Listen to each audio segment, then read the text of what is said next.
गोकर्ण महाबळेश्वरची कथा। एकदा लंकेचा राजा रावण, जो स्वभावाने दुष्ट पण पराक्रमाने फार श्रेष्ठ होता, त्याने आपल्या आईला केकसीला पाहिले।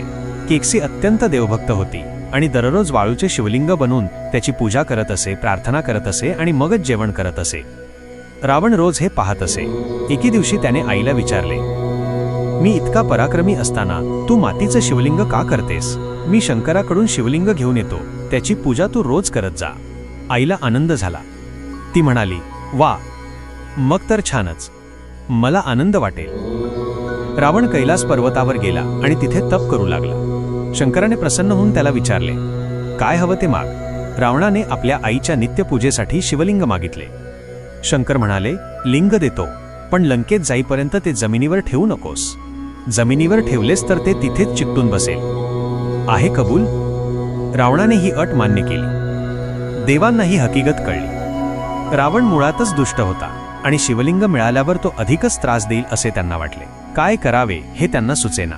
ते विष्णुदेवांना भेटले आणि त्यांना पुढील संकट सांगितले। विष्णुदेव म्हणाले, काही चिंता करू नका, मी पाहतो पुढचे। विष्णुदेवाने गणपतीला बोलावले आणि त्याला सांगितले, तू गुराख्याचे सोंग घे। रावण तुला भेटेल, तो तुझ्या हाती शिवलिंग देईल, तुला खुश करेल आणि तुला हवे ते देईल, पण त्या मोहात गुंतू नकोस। थोडा वेळ लिंग सांभाळ आणि दमल्याचे सोंग करून ते जमिनीवर ठेवून दे। गजाननाने ते कबूल केले। तो चालत्या वाटेवर गुराखी म्हणून उभा होता। थोड्याच वेळात रावण तिथे आला। लिंग खूप जड होते आणि तो दमला होता, खूप तहानलेला होता।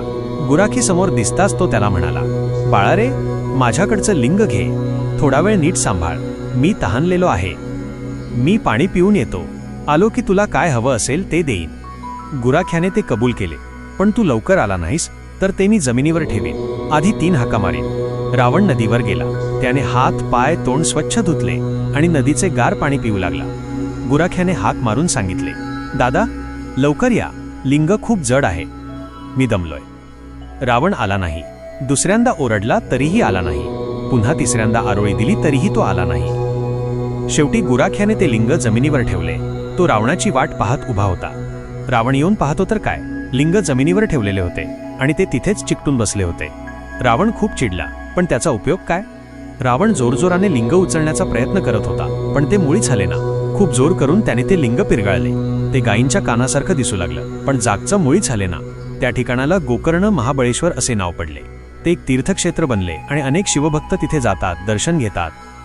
आणि रावण, त्याला हात हलवत लंकेत परत जावे लागले। सर्व देवांवरचे पुढील संकट टळले। देवांनी गजाननाचे कौतुक केले आणि त्याला पोटभर मोदक खायला दिले। दमलेला होता तो